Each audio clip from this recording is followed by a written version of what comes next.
হবে ঘর, মরণের শুনলে কথা আপনরা হয় পর। যে মরণ হওয়ার আগে চিকিৎসাও নাই, রেখে আমায় জেলখানাতে সব যাবে পালাই।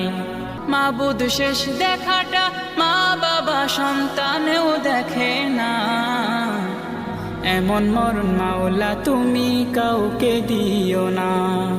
এই পাপীদের কঠিন ইমতিহানে ফেলো না মালিক, এই পাপীদের কঠিন ইমতিহানে ফেলো না। এমন মরণ মাওলা তুমি কাউকে দিও না। শেষ দেখাটা মা বাবা সন্তানেও দেখে না, মাবুদ শেষ দেখাটা মা বাবা সন্তানেও দেখে না।